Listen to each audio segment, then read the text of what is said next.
ततो युद्धपरिश्रान्तम् समरे चिन्तया स्थितम्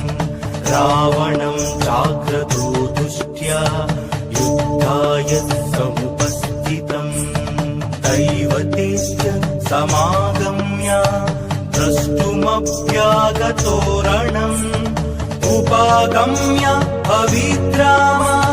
मगस्त्यो भगवान् ऋषिः राम राम महाबाहो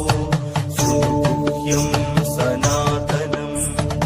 येन सर्वान् नरीन् वत्सा समरे विजयिष्यसि आदित्यहृदयं पुण्यं सर्वशत्रुविनाशनम् जयावहं जपे नित्यमक्षयं परमं शुभम्।